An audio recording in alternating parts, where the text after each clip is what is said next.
right, Goose, get your Pokédex at the ready because we're going on a quest to catch them all. Wait, all of them? Yeah, we gotta.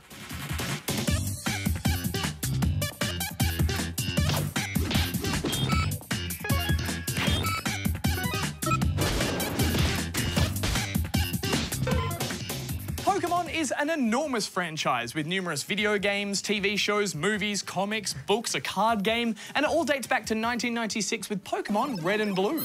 Actually, Goose, it all started with Pocket Monsters Red and Green in Japan, with Red and Blue being released internationally later on. The first generation was released on Game Boy and was a role-playing game with a vast world and turn-based combat. Since then, there's been a new main series game every few years. Fast forward to 2018, and we're currently in the 7th generation of Pokémon, with over 122 different games released! That's crazy. Well, I love the main Pokémon games, but Pokémon Quest is a free-to-play spin-off for Switch and mobile that has quite a different feel to the core games.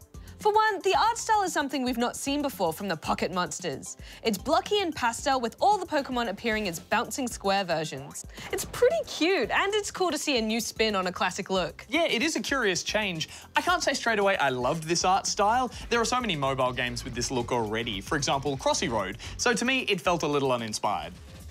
Gameplay largely involves taking a group of 3 Pokémon on expeditions to fight wild Pokémon. Each expedition has a power level that indicates its difficulty, which you compare to the power level of your team. There's a number of different areas to explore, each with different types of Pokémon to encounter and a big boss at the end. You also get a power level bonus depending on the Pokémon in your team and the area you're in.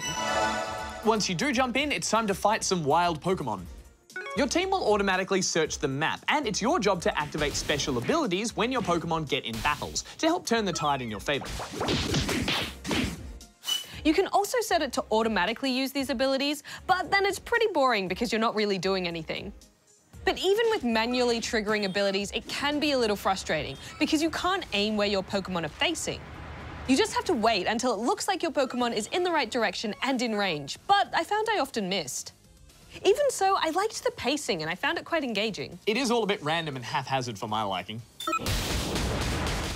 You can also try and dodge enemy attacks, and depending on how fast your enemy is, this has different levels of effectiveness. You basically just tell your Pokémon to scatter and hope the attack misses them. I do agree that the combat didn't feel particularly tight, but I still found it had a decent degree of thought behind it. Having the right combination of fighters for the area and timing abilities well can mean the difference between success and failure. You can also outfit your fighter with various power stones. These give a boost to HP or attack, with a few giving special perks to your abilities. There's also gold, silver, and bronze power stones, which have additional perks. I like to make sure I have at least one member of the party stacked up with the best HP stones, and that way they can soak up all the damage. That's actually a really good tactic because then they can survive if the rest of the team are downed. If your Pokémon run out of health, they'll take a few seconds to recover, and if the whole team's out of health, it's expedition over. So having one still alive buys time for the rest to revive. And this can help you beat some of the areas that would otherwise be too difficult. When you're not on expeditions, you can decorate your base for bonuses, and even cook meals to attract new Pokémon types, who each have their own favourite recipe. And Rad, I thought this was a really cool way to grow your collection. It feels very homely, doesn't it? And as any good Pokémon trainer does, you can also train up your Pokémon. This uses supporting Pokémon to increase the XP or improve the moves of the one that you're training. The higher the supporting Pokémon's level, the more effective the training will be. However, after it's done, the supporting Pokémon will leave your team. Aww. Well, training doesn't feel like the greatest trade-off because the gains are too small unless you're trading in your highest level fighters, which I want to keep to use. Yeah, I'm the same. I keep them anyway because I gotta catch them all. Now, being a free-to-play game, there are, of course, microtransactions, which can be a bit of a concern. Pokémon Quest lets you fork out dollars on a premium currency that allows you to recharge energy and keep playing so you don't have to wait the allocated amount of time.